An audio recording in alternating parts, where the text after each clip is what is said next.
This video is sponsored by Card Kingdom. If you click on the link in the description below, it'll take you to their store and they'll know I sent you there.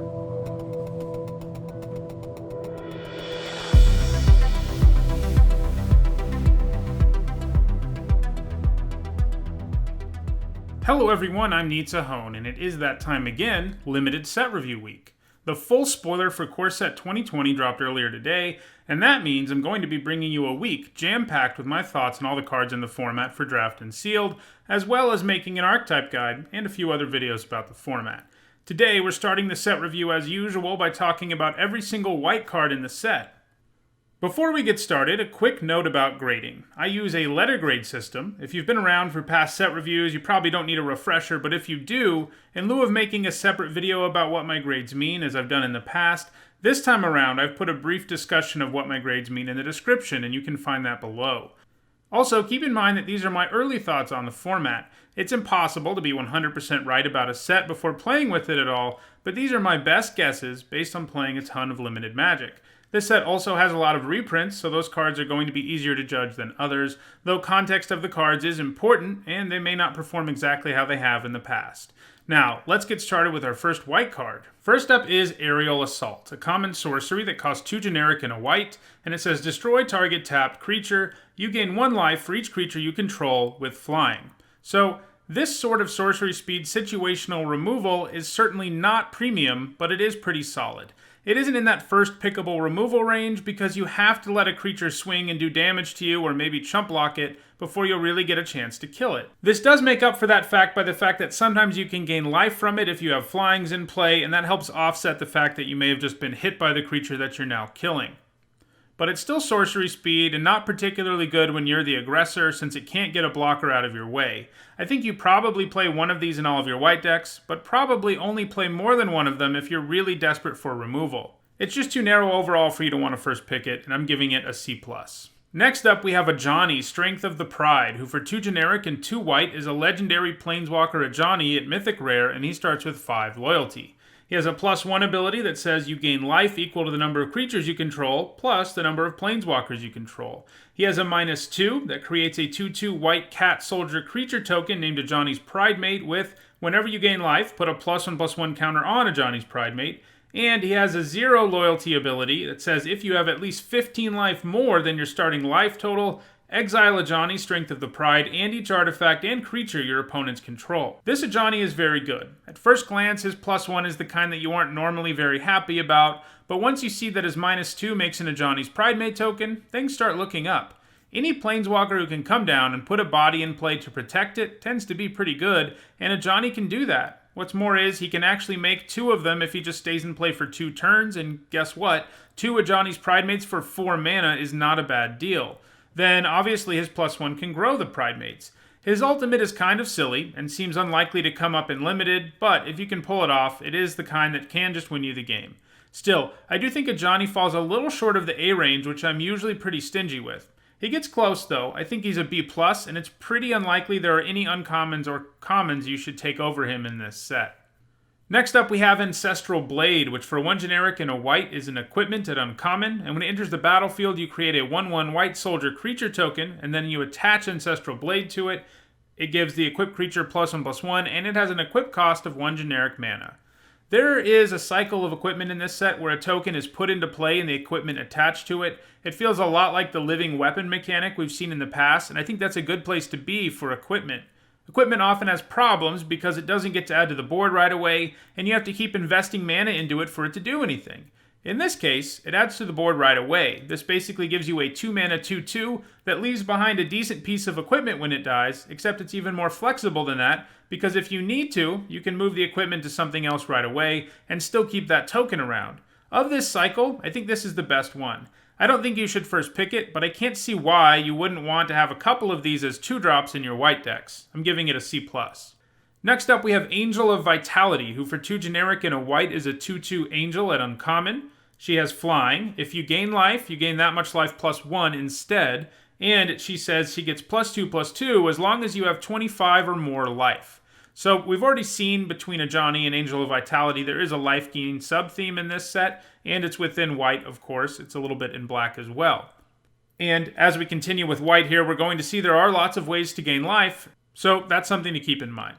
Wind Drakes are always fine, and that's what this is as a base level. I feel like power creep on creatures has probably made just a regular old Wind Drake, a 3 mana 2/2 flyer, probably like a C- these days, but that's still pretty good for a fail case, especially because Angel of Vitality has some serious upside. Gaining extra life from stuff that gains you life is nice, and if you get enough life, well, she's going to get completely out of control.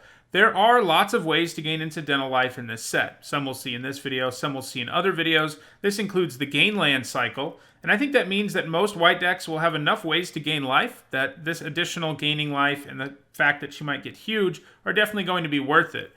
And I don't think you have to really go out of your way to build a deck that has enough ways to gain life to make her worth it, and I think that makes her in the lower range of first pickable, giving her a B-. Next up we have Angelic Gift, which for 1 generic and a white is a common aura. It's an enchant creature. When it enters the battlefield you draw a card, and it gives the enchanted creature flying.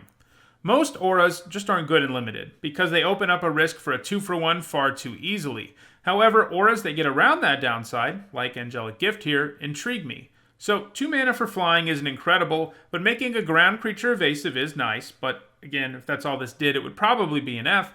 However, drawing a card is a big deal. It gets around the 2-for-1 downside, provided you try to play around your opponent's bounce or removal. In other words, make sure your opponent's tapped out, or you're still opening yourself up to a bad 2-for-1. Last time we saw this, it was perfectly solid, and I think running one of these is fine in most white decks. I'm giving it a C. Next up, we have Apostle of Purifying Light, who for 1 generic and a white is a 2/1 human cleric at uncommon. It has protection from black, which is a returning mechanic that was kind of retired for a while, so I'll read the reminder text for it. It says, this creature can't be blocked, targeted, dealt damage, enchanted, or equipped by anything black. It also has an activated ability where you can pay 2 generic to exile target card from a graveyard. So yeah, protection is back. If you're new to the game, make sure to read that reminder text because parts of protection, I think, are hugely unintuitive. While the fact that your creature can't be damaged or targeted by cards of the protection color makes sense, I've never really felt that the fact that your creature can't be blocked by creatures of the protected color really made sense. There is a whole cycle of cards with protection in this set, as well as some color hosing, stuff we'll get to before too long. So most of this uncommon cycle of protection creatures are basically sideboard only type cards, but this is one of the better ones. A 2 mana 2/1 with this ability is probably a D or a D-, meaning the base level here isn't completely terrible. Some of the other cards in this cycle are basically unplayable mainboard.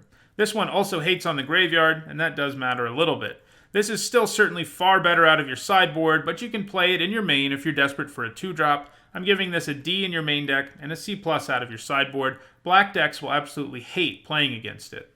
Next up, we have Battalion Foot Soldier. 2 generic and a white for a 2/2 human soldier at common. And when it enters the battlefield, you may search your library for any number of cards named Battalion Foot Soldier, reveal them, put them into your hand, then shuffle your library. There is a cycle of collect 'em all cards in every color at common in this set.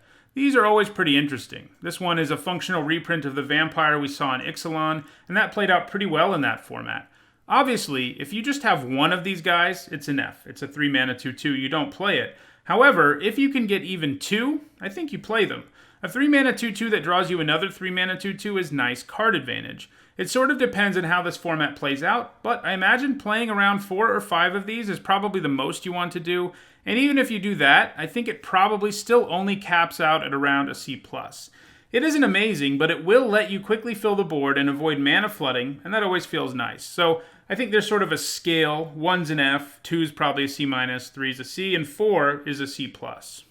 Next up we have Bishop of Wings, who for 2 white mana is a 1/4 human cleric at rare. Whenever an angel enters the battlefield under your control, you gain 4 life. And whenever an angel you control dies, create a 1/1 white spirit creature token with flying. Well, this is interesting. It's an incredibly powerful angel build-around, but the question is, are there enough angels for this to really shine? Probably not to the point where you're triggering this more than once a game. However, I'm actually a fan of 2 mana 1/4s. That's a stat line that blocks really well and keeps lots of 2-drops at bay. Obviously, if that's all this was, it would probably be a D+. And I think it's slightly better out of your sideboard against opponents who have lots of X1s. But I think if you can get 2 or more angels in your deck, this probably moves to a C. And I think it's realistic to say, maybe you get 3 sometimes, but more than that probably won't happen very often. So I think it sort of caps out at around a C+. Next up, we have Brought Back, which for 2 white mana is a rare instant, and it says choose up to 2 target permanent cards in your graveyard that were put there from the battlefield this turn, return them to the battlefield tapped. This is an interesting one. The upside here is huge. Imagine attacking in a situation where your opponent has to block. They trade for a couple of creatures, and then you use this in your second main phase to get back the creatures they traded for. That's going to be pretty backbreaking. It is also an instant, so you can have more control over the situation in some ways if you're the one blocking and trade and then use this at the end of their turn. That way the downside about the permanents being tapped also becomes less relevant. While this is certainly situational, I think it's useful in fairly natural situations. You don't have to do something crazy to make it work. Sometimes you may only get 1 permanent back, but even then you're getting an okay deal, even if it isn't quite a 2-for-1. This is admittedly a difficult one to grade because it's a unique card and it certainly will be swingy. You'll end up with it stuck in your hands sometimes, and you'll find yourself unable to make a situation happen where it actually does something, but I do think it will be good enough of the time that I want to start it in the lower range of first pickable. It's a weird card where I could definitely see it end up being considerably better, but I could also see it ending up maybe more in the C range, but I'm giving it a B- for now. Next up, we have Cavalier of Dawn, which for 2 generic and 3 white mana is a 4/6 elemental knight at Mythic rare. It's got Vigilance. When it enters the battlefield, you can destroy up to 1 target non-land permanent, and its controller creates a 3/3 golem artifact creature token.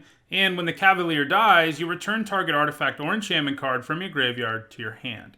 There is a cycle of these Cavaliers at Mythic Rare in this set, and they all look pretty sweet. They all do something when they come into play. They all do something when they leave play. They have a color-appropriate keyword ability. They feel a lot like Titans or Gearhulks that we've seen in the past, and I think they're all really good. I do think maybe this one is the worst of the group. You get a 5 mana 4/6 with Vigilance, which on its own is probably a C or a C+.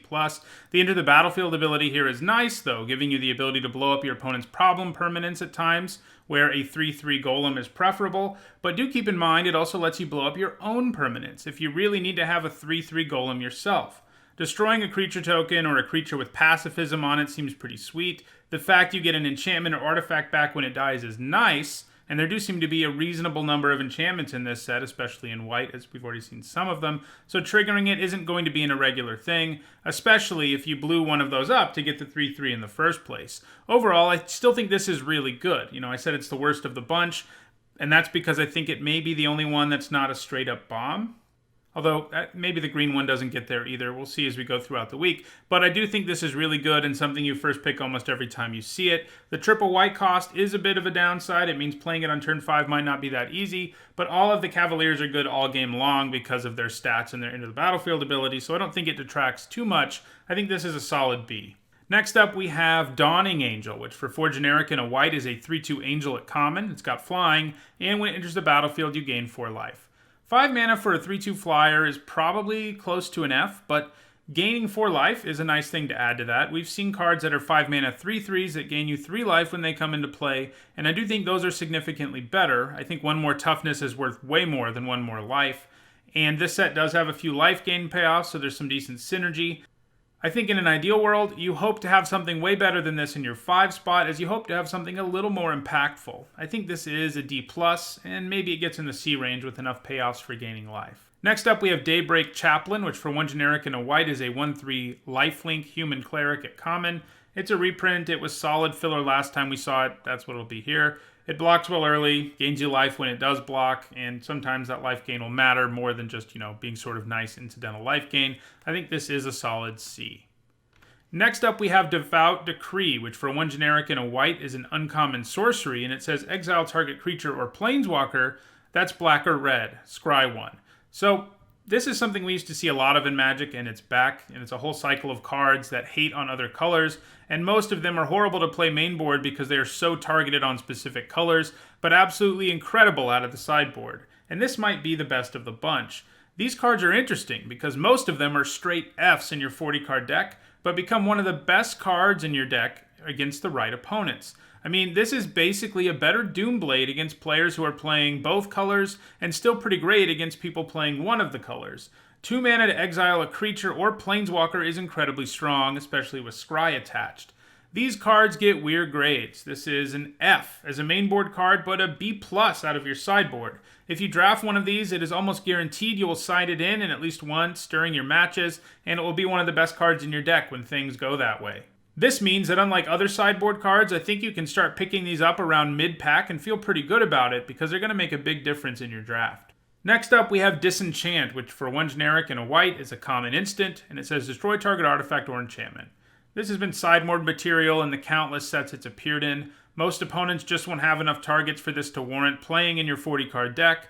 This format does have a reasonable number of artifacts and a reasonable number of enchantments, and if you are desperate for a 40th card, I don't think it's unplayable, but I do think it's a D in your main board and a C out of your sideboard.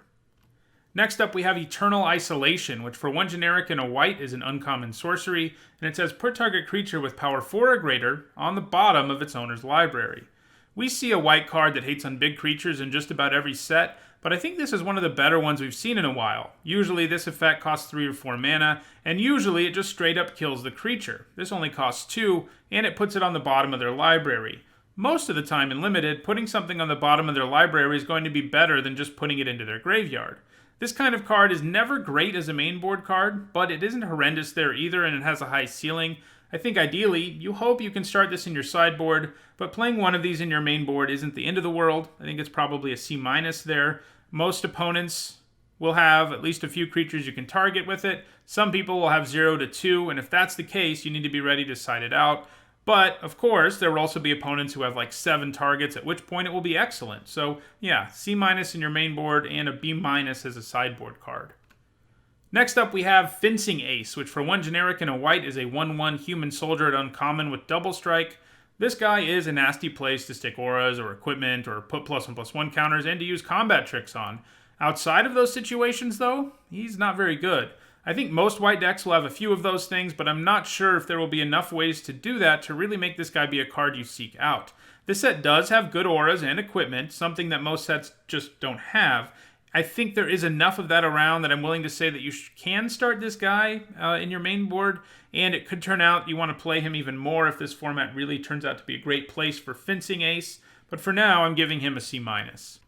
Next up, we have Gauntlets of Light, which for 2 generic and a white is an uncommon aura. It's an enchant creature. It gives the enchanted creature +0/+2, and that creature can assign combat damage equal to its toughness rather than its power. And it has, enchanted creature has, pay 2 generic and a white, untap this creature. This seems pretty horrible to me. Toughness build-arounds almost never pan out. High Alert was an exception to that. And this is an aura that comes with the inherent risk of being 2-for-1, which they all have, but in this case, it's really not worth it. You need a very specific type of creature to put it on for it to be worth it. It's just too narrow. I'm going to say don't play this at all. It's an F. Next up, we have Glaring Aegis, which for 1 white mana is an enchantment aura at common. It's an enchant creature. When it enters the battlefield, you tap target creature an opponent controls, and the enchanted creature gets +1/+3. We saw this in Tarkir block, I think, and it definitely overperformed there. Between being a cheap aura that gives decent stats boosts and a very relevant into the battlefield ability, this is actually a pretty solid card in aggro decks. Those decks always love things that tap opposing creatures down because sometimes that's all you need to do to really open the floodgates on your opponent. Their best creature can't block all of a sudden, and one of your creatures just got bigger. That's going to make for a much better attack than you had before. It is still an aura, and as I've already noted, those have inherent problems, but between only costing 1 white mana, meaning if you get 2-for-1, the tempo hit's not going to be quite as bad, and having an impact the moment it hits the board, I think it's a solid playable in most white decks. I'm giving it a C. Next up, we have God's Willing, which for 1 white mana is an uncommon instant, and it says target creature you control gains protection from the color of your choice until end of turn, scry 1.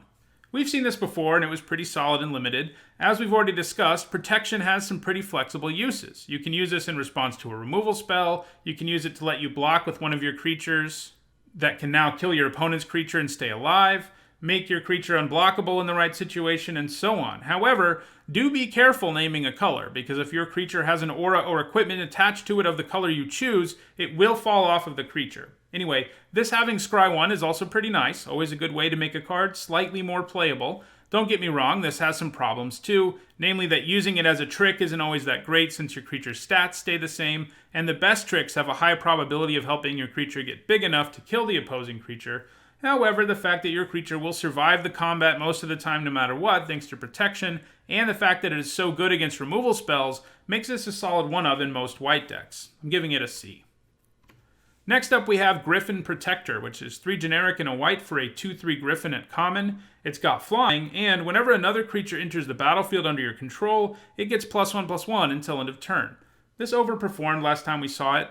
A 4-mana 2/3 with flying isn't very good, but this attacks as a 3/4 with regularity, and sometimes gets even larger with token production. This seems like a nice common win condition for white decks, and is probably one of the better commons in white. I'm giving it a C+. Next, we have Griffin Sentinel, which for 2 generic and a white is a 1/3 Griffin at common. It's got flying, and it's got vigilance. This is less good of an attacker than the Protector. The Sentinel, though, is certainly more defensive, but the fact that it can chip away at the opponent while having decent defensive stats and stay behind blocking seems alright to me. I don't know that you play one of these with regularity in your white decks, but I think you play it enough that it does stay out of the D range. I'm giving it a C-. Next up, we have Hanged Executioner, which is 2 generic and a white for a 1/1 Spirit at rare. It's got flying. When it enters the battlefield, you create a 1/1 white Spirit creature token with flying, and it has an activated ability that lets you pay 3 generic and a white to exile it and exile target creature.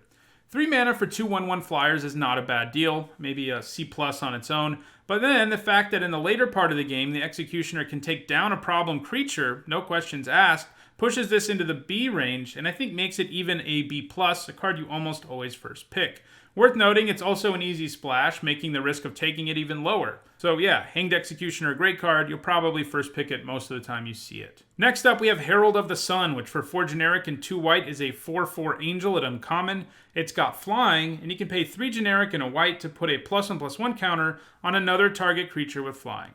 A 6 mana 4/4 flyer is something like a C- in most formats, and the fact that this one is also a nice flying payoff, again, white, blue, and red are all interested in flyers, so it's going to have some synergy.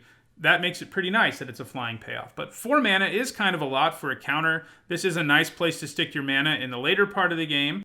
And the threat of activation of an effect like this is real too, so sometimes you'll just get to damage your opponent because they don't want to block because they're worried about the ability. Still, the high mana cost of the card and the ability means that I don't really think I want to first pick it, though having one of these in most white decks does seem fine. I'm giving it a C+.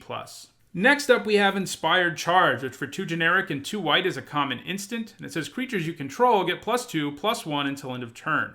Cards like this show up in pretty much every set. They're super swingy. If your deck is good at going wide, having a couple of these feels pretty good. If your deck is low on creatures, it's unplayable. Even if your deck has a decent number of creatures, you don't always want to play it. I do always like that sometimes this can operate more as a combat trick, since the stat boost it gives can certainly make it so you can run over one or more of your opponent's creatures and keep your creatures alive. Still, I think this is pretty much a build around, a D+ maybe in your typical white deck, but a key card in a deck that is good at going wide. Even in a deck built really to take advantage of it, though, there's a decent chunk of the time where it just isn't very good. A spell like this is inherently situational, and that definitely keeps it from being anything more than a C+. Next up, we have Inspiring Captain, which for 3 generic and a white is a 3/3 human knight at common. When it enters the battlefield, creatures you control get +1/+1 until end of turn. Every time we see this card and other cards like it, they're pretty nice. 4 mana for a 3/3 isn't very good, but this gives you a serious payoff for going wide, and it is a go wide payoff that in a fail case is still a creature. Even if it is a mediocre one, some go wide payoffs are just dead in your hand if you're not, going wide, like Inspiring Charge, which we just looked at. But that's not the case here. In a fail case, you can still add to the board with it. Blink effects in this format may also mean he's a little better than usual. I usually want one of these in my white decks. I think it's a C+. Next up is Leyline of Sanctity, which for 2 generic and 2 white is a rare enchantment. If it's in your opening hand, you get to begin the game with it on the battlefield, and it says you have hexproof. There is a cycle of Leylines in this set, and most of them are horrible and limited.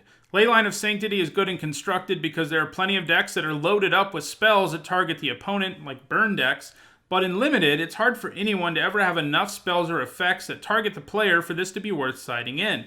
I think you want to see around 4 cards your opponent targets you with, and they have to be things that can only target you, because if they can still use it effectively on your creatures, then it doesn't really matter that they can't target you, and I just don't see that happening. I think this is just an F. Next up, we have Loxodon Life Chanter, who for 5 generic and a white is a 4/6 Elephant Cleric at rare. When it enters the battlefield, you may have your life total become the total toughness of creatures you control, and it has an activated ability where you can pay 5 generic and a white, and it gets plus X until end of turn, where X is your life total. This seems nice. His enter the battlefield trigger won't always be worth doing, but since he brings 6 toughness on the board on his own, him getting you back up to 10 or 12 life or so when he comes down doesn't seem far-fetched. His activated ability is expensive, and he doesn't have evasion, but it still seems like a nice thing to threaten to activate. A lot of opponents will just be forced to take 4 or forced to block in an ugly way because you just have lethal if they let you pump mana into it. Of course, that lack of evasion also means it can be chump blocked forever. Lacking evasion of some kind is what I think keeps this from becoming a card I usually want to first pick when I see it, but if you get this guy, I imagine you play him almost every time you're in white, giving him a C+. Next up, we have Loyal Pegasus, who for 1 white mana is a 2/1 Pegasus at uncommon. It's got flying, and it can't attack or block alone. So you can't play this in all your white decks. For it to be worth it, you have to be really aggressive, and when you are, this is a solid card. I think the places that this will work the most are in the Flyers deck or aggro decks, but it will be pretty horrible in more controlling decks that want to play the long game. That means I want to give this a build around. I think it's an F in a lot of decks in this format, but a C in decks that are more aggressive. Next up is Master Splicer, who for 3 generic and a white is a 1/1 human artificer at uncommon. When it enters the battlefield, it creates a 3/3 golem artifact creature token, and it's a golem lord. It gives all your golems +1/+1. This is a really good card in Limited. Pretty much all Splicers are when we've seen them. 4 mana for a 1/1 and a 4/4 golem token is an excellent rate. And there are also a few other golems in this set, most of which we'll see in the artifact video. But they'll get stats boosts too. You can also blink this to get more golems. This is highly efficient to the point that I think you first pick this almost every time you see it. It's one of the best uncommons in the set, giving it a B. Next up, we have Moment of Heroism, which for 1 generic and a white is a common instant, and target creature gets +2/+2 and gains lifelink until end of turn. This is a decent trick. It gives a big enough stats boost that your creature can win most combats, and sometimes lifelink may just make it so your opponent loses a race now. It is still a trick, as I've said a few times already, and those have the major problem of being situational and risky, but this seems like a decent one you play some of the time in your white decks. I'm giving it a C-. Next up, we have Moorland Inquisitor, which for 1 generic and a white is a 2/2 human soldier at common, and he can gain first strike if you pay 2 generic and a white. A 2 mana 2/2 with a bit of upside like this is probably just filler. Gaining first strike for 3 is a bit costly, but it does keep it relevant longer than it might otherwise be. I just feel like most of the time, you're going to be playing a 3 or 4 drop in the early going, and a 2/2 with first strike isn't the most intimidating thing by the time you have all that extra mana laying around. I think he gets cut a significant chunk of the time unless you really need a 2-drop. I'm giving him a C-. Next up, we have Pacifism. It's back. 1 generic and a white for a common aura with enchant creature. Enchanted creature can't attack or block. It's been a while since we've seen it, and when we do, it's one of the best commons not only in its color, but in the entire set. 2 mana to shut down the 2 most important things a creature can do in most cases. Attacking or blocking is just insanely efficient.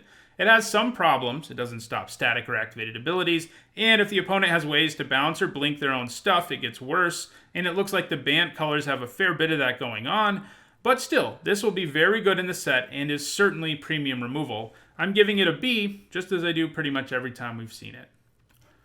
Next up, we have Planar Cleansing, which for 3 generic and 3 white is a rare sorcery, and it destroys all non-land permanents. This is powerful. It's been a while since we've had a reasonably costed board sweeper that also hits non-land permanents.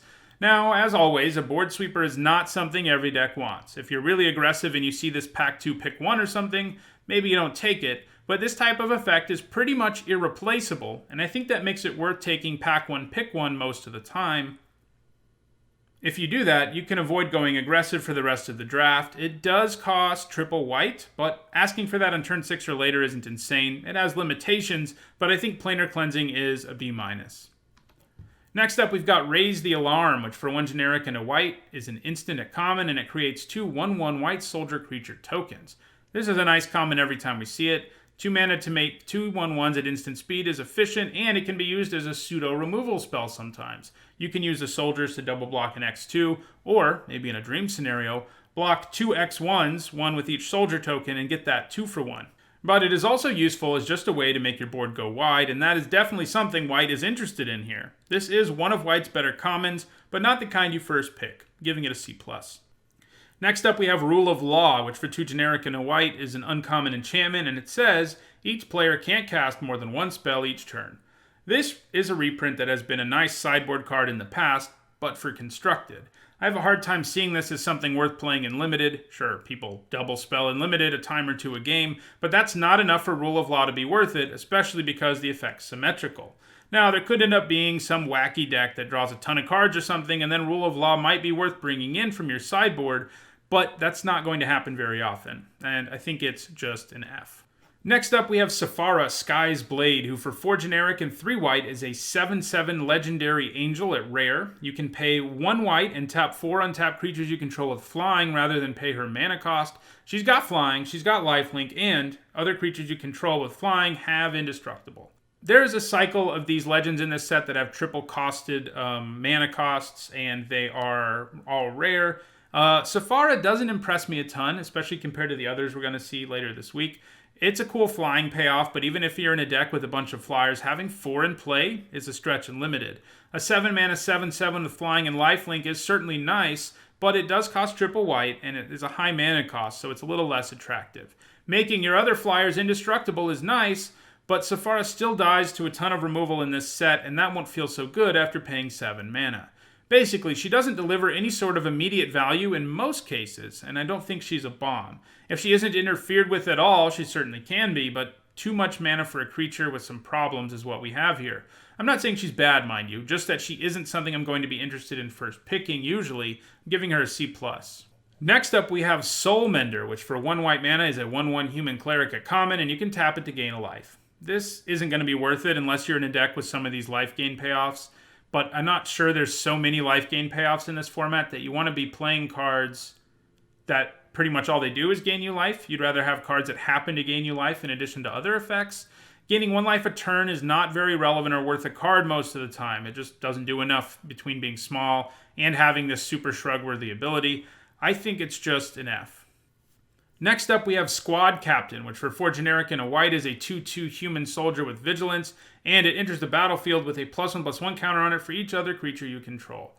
So this card is going to have some huge variance. A 5 mana 2/2 with vigilance is terrible, but if you have at least 2 other creatures in play, you're getting a sort of okay deal. More than 2, and you're going to be reasonably happy with it. The dream is just to curve out with this, and that will happen sometimes, but it feels like if your opponent has removal for even just 1 early creature, Squad Captain is going to start looking pretty ugly.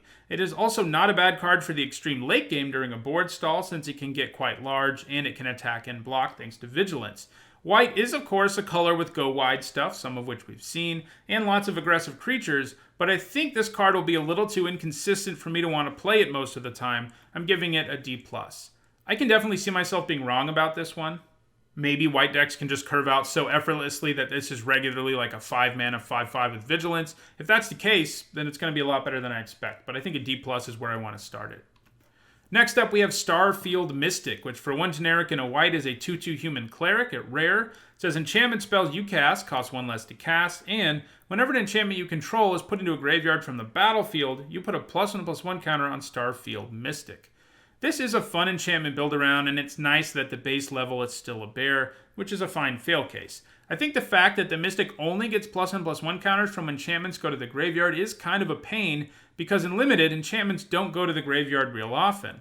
I think the idea is that you have other creatures you put auras on, and if you're doing that and they get killed, well, you get a consolation prize. I think most of the Mythics value is going to come from reducing the cost of enchantments, and I do think there are enough decent enchantments in this set that matters. For now, I'm thinking this is a C- in your typical white limited deck and a C+ in a deck with some enchantments. Next up, we have Steadfast Sentry, which for 2 generic and a white is a 3/2 human soldier at common. He's got vigilance, and when he dies, you put a +1/+1 counter on target creature you control. This is a nice common. A 3 mana 3/2 with vigilance is probably a C- or so, and this guy can trade and give you some additional value with that +1/+1 counter, and that's some nice value to add to a card that is already decent filler. I think this does enough to be one of the better white commons in the set, and one that you feel fine about playing 2 or 3 of most of the time, and I think that makes it a C+. And our last white card is Yoked Ox, which costs 1 white mana for a 0/4 Ox at common, and that's all it is. This card and cards like it usually aren't worth playing in Limited, except maybe in the most control-centric decks out there.